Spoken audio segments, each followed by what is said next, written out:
राधे राधे। जय श्री कृष्णा। सभी हमारे दर्शकों को दीपावली की बहुत बहुत शुभकामनाएं। माता रानी लक्ष्मी आपके धन के भंडार भरे और इसके उपलक्ष्य में आपको नरक चतुर्दशी की एक बहुत ही प्यारी सी कथा प्रस्तुत कर रही हूँ। प्लीज़ सुनिएगा।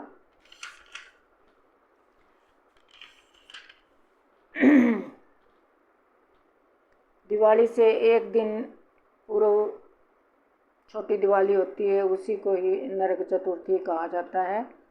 तो एक दिन इस दिन श्री कृष्ण ने नारकासुर का वध किया था और इसी उपलक्ष्य में इस नरक चतुर्थी को मनाया जाता है। भगवान श्री कृष्ण और विष्णु ने हिरण्यलक्ष का वध करने के लिए बहुत ही बड़ा विशाल रूप किया और हिरण्यलक्ष का वध करने के बाद भूमि देवी को स्थान पर सतगित किया और तत्पश्चात भरा भगवान और भूमि देवी का विवाह हुआ। उसके एक पुत्र हुआ जिसका नाम नरका रखा हुआ।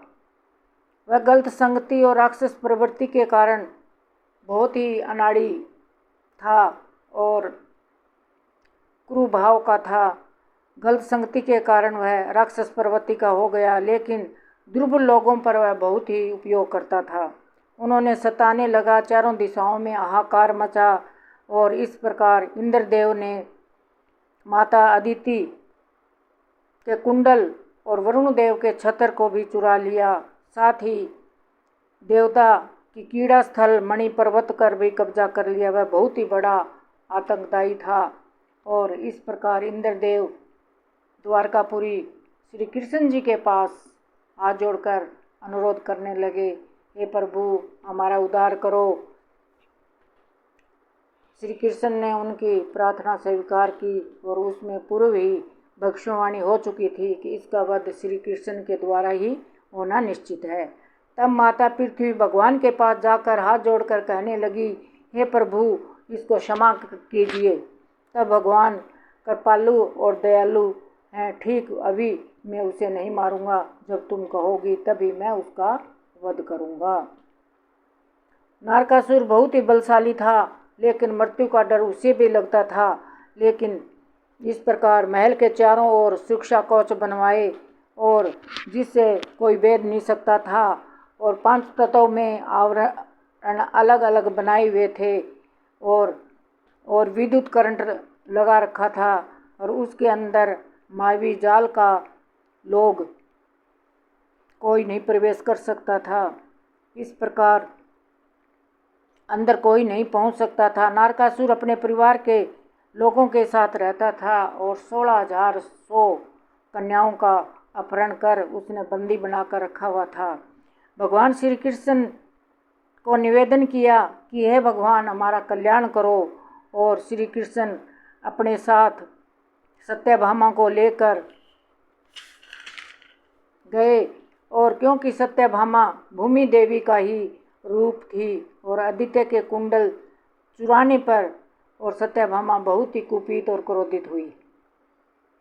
तब भगवान श्री कृष्ण सत्यभामा को की आज्ञा लेकर नारकासुर को वध करने के लिए निकल पड़े और भगवान ने गदा से चारों दीवारें खंड खंड कर दी और फिर शंख चक्कर से 5 तत्वों के आवरण को भेद दिया और तलवार से विद्युत करंट को भी काट डाला और इस प्रकार जाल के लिए अपना शंख बजाया और राक्षस मायावी जादुई शक्तियाँ नष्ट हो गई और इस प्रकार विद्रोही सैनिकों के हृदय फटने लगे और भगवान श्री कृष्ण ने कुछ देर के बाद नारकासुर का वध कर दिया।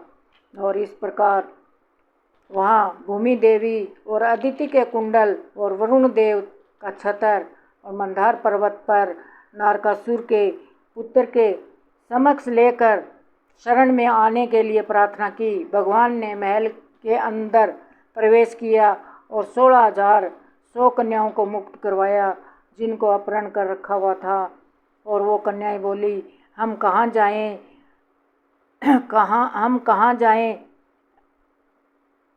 हमें घर वाले तो ठुकरा देंगे क्योंकि उस टाइम में अगर औरत रात को बाहर रह जाती थी, उसको अपने घर आने की कोई ही स्वीकृति नहीं दी जाती थी। तो इस प्रकार वो मन ही मन श्री कृष्ण जी को अपना भगवान और प्राणनाथ मानने लगी। हे प्रभु, आप ही हमको अपने चरणों में जगह दो, हम कहाँ जाएं, समाज में भी हमारी कोई स्वीकृति नहीं है। तो इस हमें ठुकरा दिया गया है। करुणा पुकार सुनते ही द्वारकापुरी की रानी बनने का सौभाग्य मिला उनको, और उनके मनों की जानकर श्री कृष्ण ने उनको आश्रय दिया और द्वारका की रानी बनने का सौभाग्य मिला। 16,100 कन्याओं को द्वारकापुरी की रानियाँ, और उसी दिन से कार्तिक मास की ये नरक चतुर्थी भी मनाई जाने लगी, और देवताओं ने फूलों से फूल की वृष्टि की और घर घर दीपक जलाए और उत्सव मनाया। तो इस प्रकार हमें भी इस उत्सव को धूमधाम मनाना चाहिए, और जैसे नरकासुर के अंदर कुरीतियों को विनाश करके और धूमधाम से हम सबको घर घर दीवे और उत्सव मनाना चाहिए। बोल नरक चतुर्थी की जय। शेयर करियो और आगे भी इस कथा को सुनाना, और पसंद आए तो प्लीज़ सब्सक्राइब ज़रूर करना। जय हो।